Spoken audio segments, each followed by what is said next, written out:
Hello વિદ્યાર્થી મિત્રો, ધોરણ આપણે 11 કોમર્સમાં વિષય છે આપણો એસપીસીસી અને એમાં ચેપ્ટર નંબર 4. હવે આપણે છે મિત્રો સીસી વિભાગના જે તમામ પ્રકરણો જે હતા, બરોબર છે, એ તમામ પ્રકરણો આપણે પૂર્ણ કરેલા છે. એમાં કોઈ પણ ચેપ્ટર છે આપણું બાકાત નથી. બધા ચેપ્ટર છે આપણે પત્ર સાથે એની થિયરી જોઈને આપણે તેને પૂરા કરેલા છે. એટલે કે 1 થી 8 જે પ્રકરણ છે એને આપણે વ્યવસ્થિત રીતે પૂરા કર્યા.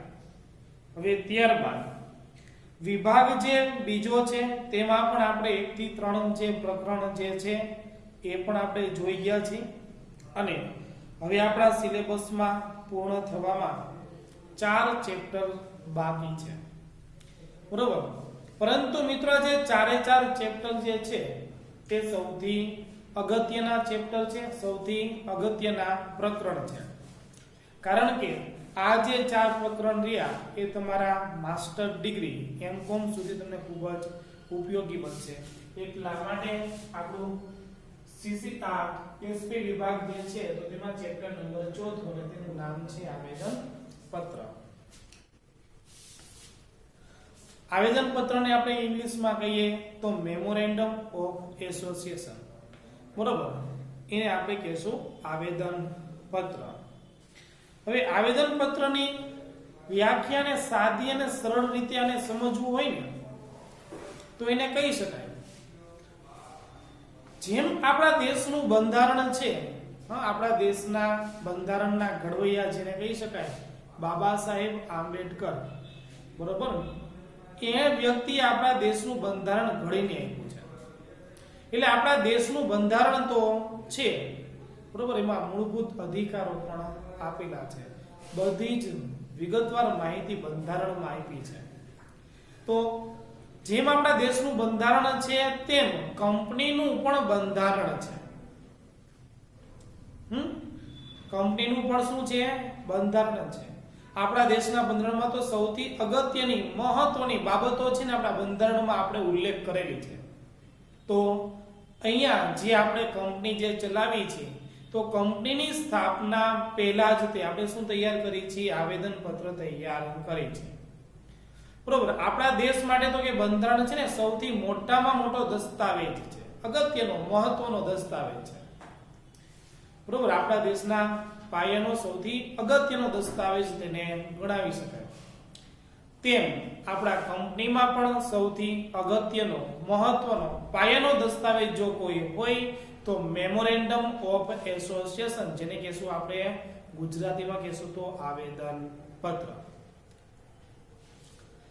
આપણી કંપની છે ચાલે છે, પરંતુ કયા કંપનીના નીતિ નિયમો શું છે, કયા હેતુથી સ્થપાશે, કંપનીનું નામ કેવા પ્રકારનું રાખી શકાય, એના ધ્યેયો શું હશે, કેટલી મૂડીની જરૂરિયાત પડશે, આ બધી જ માહિતી છે ને આપણા આવેદન પત્રમાં આપણે દર્શાવવી પડે છે, બરોબર. કારણ કે કંપનીનું આયુષ્ય છે લાંબુ છે. કેટલા વર્ષ સુધી એક કંપની ટકી રહેવાની છે એનું કઈ નક્કી છે નહીં.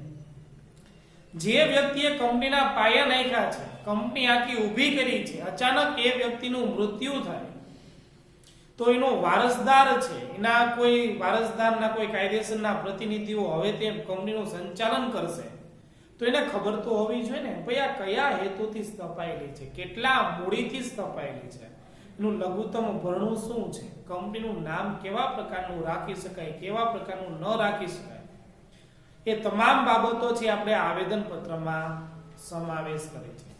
એટલા માટે આ ચેપ્ટરને સમજવું અત્યંત જરૂરી છે. કારણ કે આની આ ચેપ્ટર છે તમને 3 વિષયમાં ઉપયોગી બનશે. એક, વાણિજ્ય વ્યવસ્થા અને સંચાલનમાં પણ તમે આ જ ચેપ્ટર ભણશો. એની ઘણી બધી માહિતી એમાં આવે છે. 6 કલમ છે, આમ તો એની કુલ 8 કલમ છે, બરોબર. 8 કલમ આપણે ભણવાની છે. અહીંયા તમને 6 કલમો આપી છે અને પરંતુ એની બીજી 2 પેટા કલમો છે. આમ કુલ 8 કલમો છે. એટલા માટે અહીંયા કીધું છે કે એની કલમો પણ આપણે જોશું.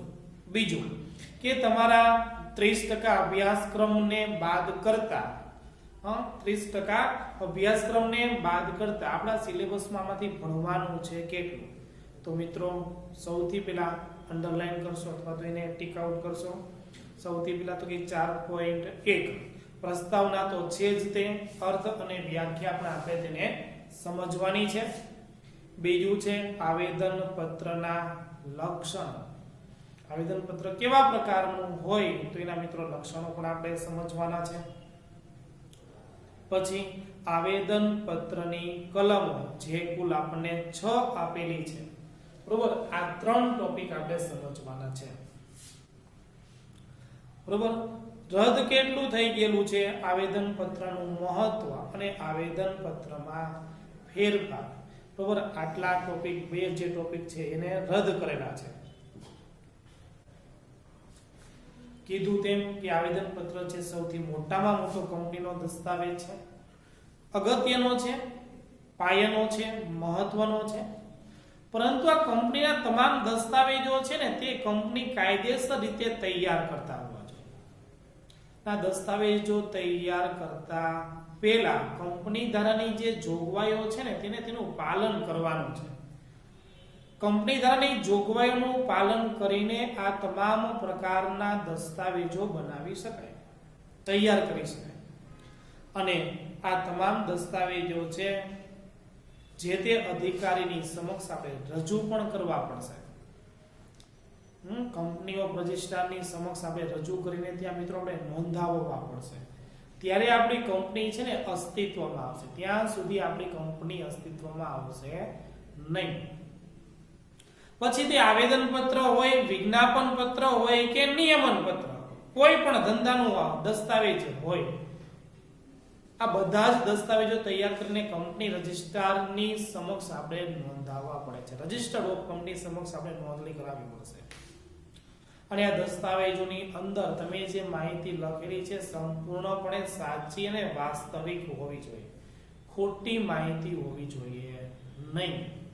અને જો તમે ખોટી માહિતી દર્શાવો છો, દેખાડો છો, લખો છો તો દીવાની અને ફોજદારી જવાબદારી અંતર્ગત આપણને દંડ અને સજા પણ થઈ શકે છે.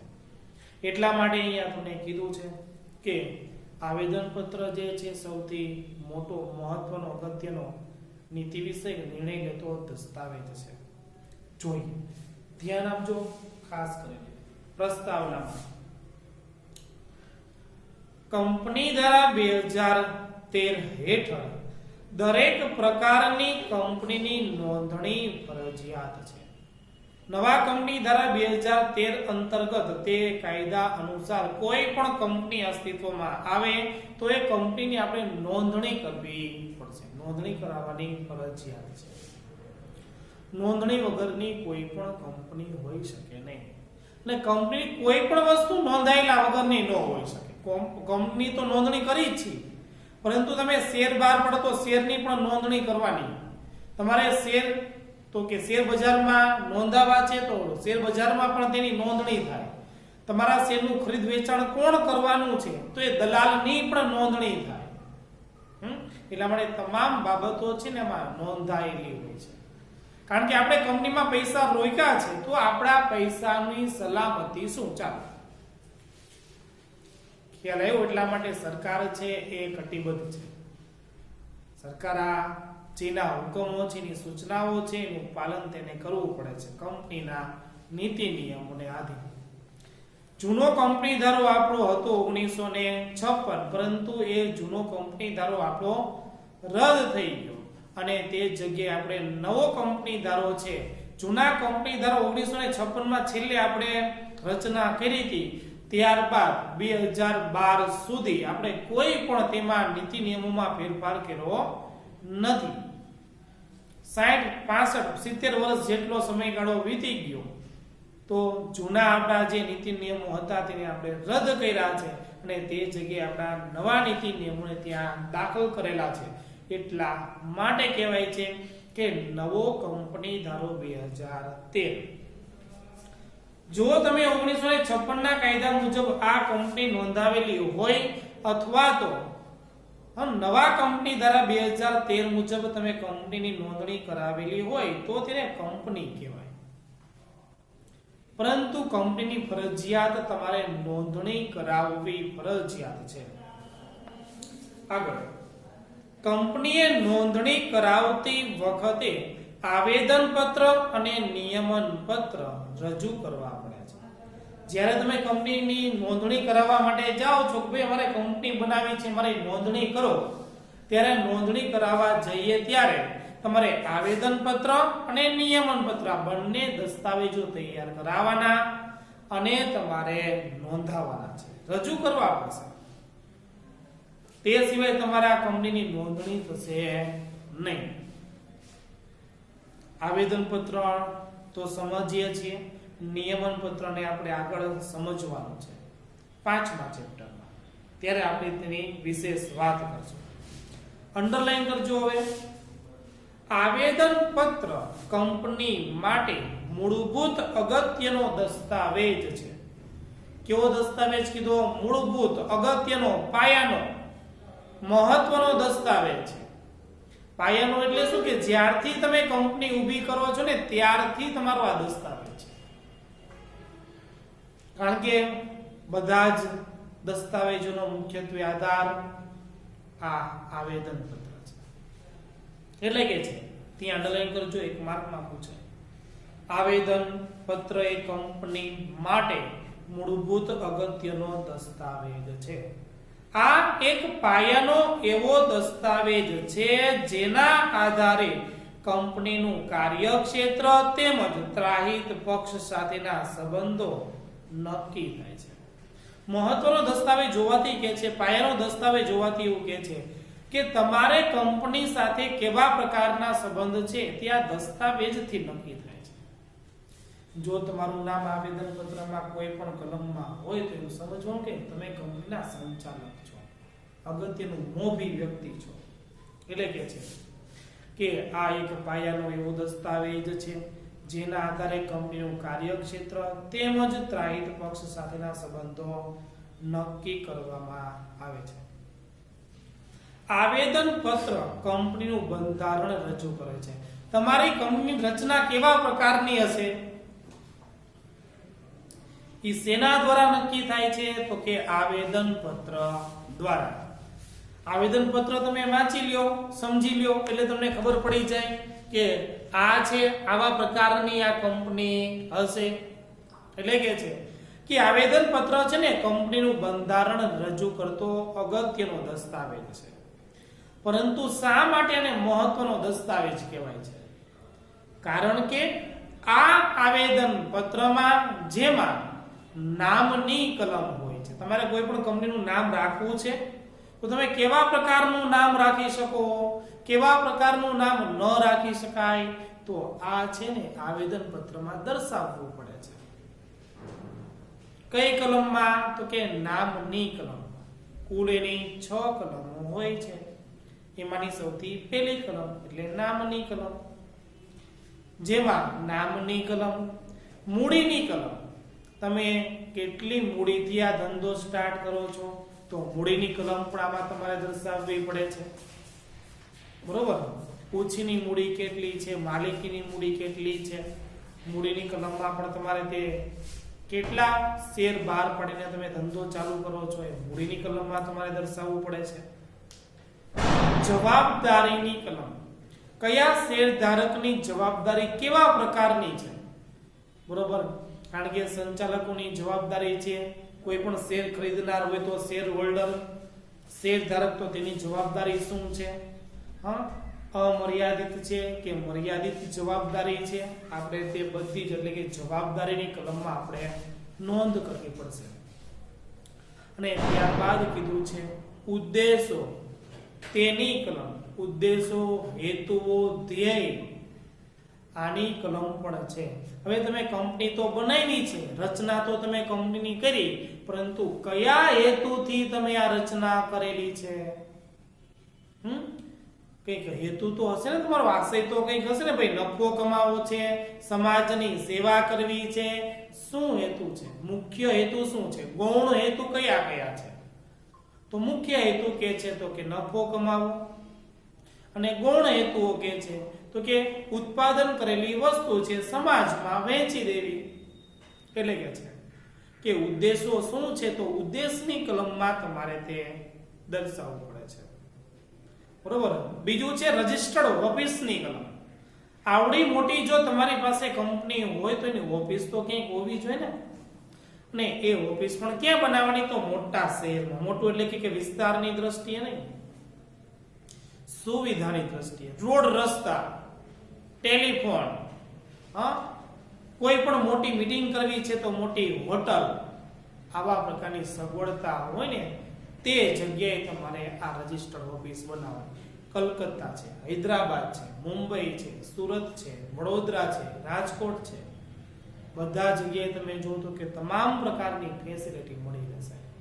એટલા માટે કહે છે કે જેમાં કેમાં તો કે આવેદન પત્રમાં જેમાં નામની કલમ, મૂડીની કલમ, જવાબદારીની કલમ, ઉદ્દેશોની કલમ, રજિસ્ટર્ડ ઓફિસની કલમ અને સ્થાપનાની કલમ. સ્થાપનાની કલમ એટલે કેવી ખબર છે?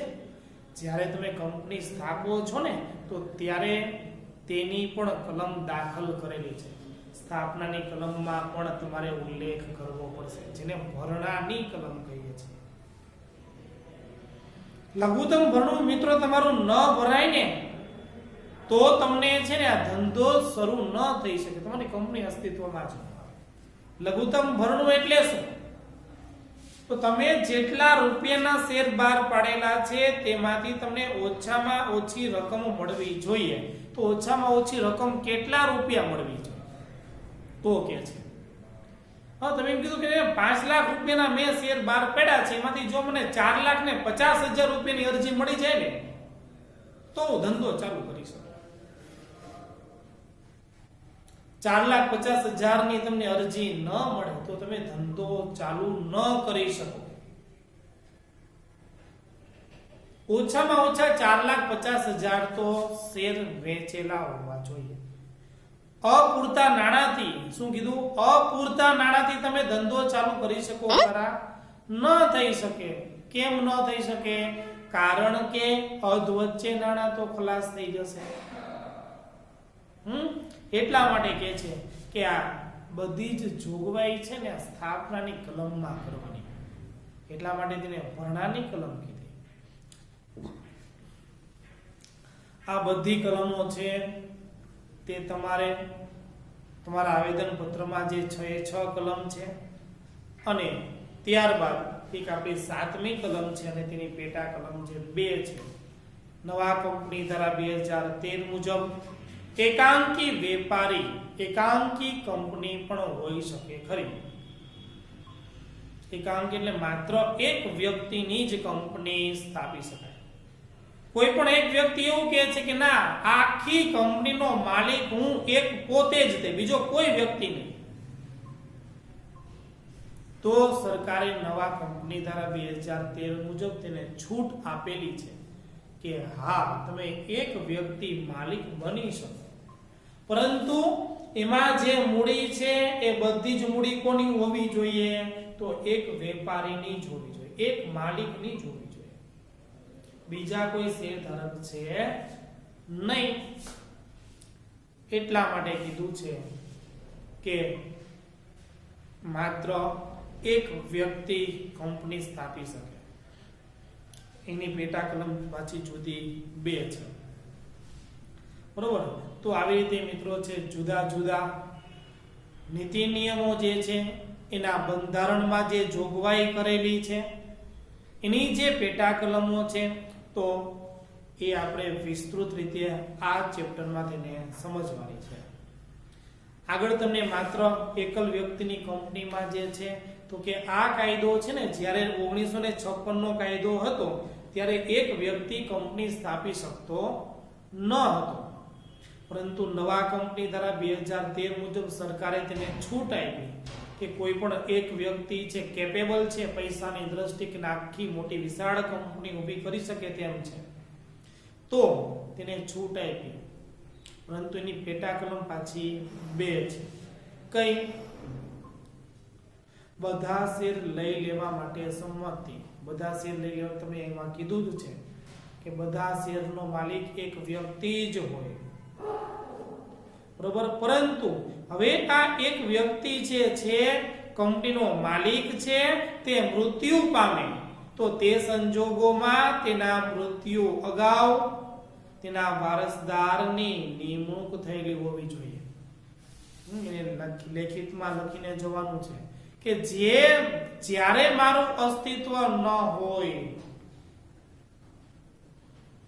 જ્યારે મારું અસ્તિત્વ ન હોય, હું મૃત્યુ પામું, ત્યાર પછી આ કંપની છે આ મારા મોટા દીકરા અથવા તો નાના દીકરાના નામે રહેશે, અથવા તો આટલી કંપની અથવા તો આટલી મિલકત આના નામે આટલી મિલકત પેલાના નામે કરવામાં આવશે. એવી તેને લેખિતમાં બાંયધરી આપવાની છે. એટલા માટે કીધું છે નવા કંપની ધારા 2013 મુજબ તમે એક વ્યક્તિની પણ કંપની સ્થાપી શકો છો. આગળ તમને કીધું છે આવેદન પત્રનો અર્થ અને તેની વ્યાખ્યા. તો સૌથી પહેલા જોઈએ તેનો અર્થ. આવેદન પત્ર કંપનીનો મૂળભૂત દસ્તાવેજ છે, પાયાનો દસ્તાવેજ છે. મૂળભૂત દસ્તાવેજ છે, પાયાનો દસ્તાવેજ છે, અગત્યનો દસ્તાવેજ છે. કારણ કે આ દસ્તાવેજ વગર તમે કોઈ પણ કાર્ય કરી શકો જ નહીં, અસ્તિત્વમાં જ ન આવે. જે કંપનીનું કાર્યક્ષેત્ર નક્કી કરે છે. આપણા કંપનીનું મુખ્ય કાર્ય શું છે એ કોના દસ્તાવેજ દ્વારા નક્કી થાય છે? તો આવેદન પત્રમાં જે છે ને એની કલમો જે છે ને તેના દ્વારા નક્કી થશે. એટલે કીધું છે કે આવેદન પત્ર તમે વાંચો એટલે ખબર પડી જાય કે કંપનીનું મુખ્ય કાર્ય શું હશે. આગળ કે છે આવેદન પત્રનો ઉદ્દેશ શેર ધારકો, લેણદારો અને કંપની સાથે સંબંધ ધરાવતા પક્ષકારોને કંપનીના ધ્યેયો અંગે માહિતી આપવાનો છે. કીધું કે આવેદન પત્રનો મુખ્ય ઉદ્દેશ શું છે? તો કે શેર ધારકો હોય, કોઈ લેણદાર હોય, કોઈ પણ કંપની છે તો તેના સંબંધ ધરાવતા પક્ષકાર, લેણદાર પણ કંપનીનો પક્ષકાર છે, શેરધારક પણ કંપનીનો જ પક્ષકાર છે. આ બધા જ કંપનીના પક્ષકારો જે છે તો તેને કંપનીના ધ્યેયો શું છે, આપણો મુખ્ય ધ્યેય શું છે તેના વિશે માહિતી આપવાની છે. આની માહિતી કોને આપવાની? આ તમામ બાહ્ય પક્ષકારને. આપણા કંપનીના વ્યક્તિઓને ખબર તો હોવી જોઈએ ને ભાઈ આપણા મુખ્ય હેતુઓ છે કયા કલમ દાખલ કરીએ છીએ. આવેદન પત્ર કંપનીનો એક ખૂબ મહત્વનો દસ્તાવેજ છે, સૌથી અગત્યનો દસ્તાવેજ છે.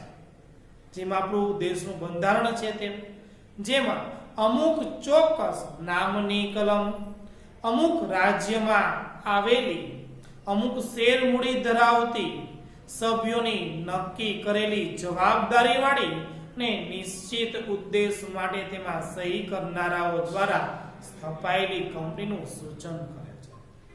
શું કહે છે?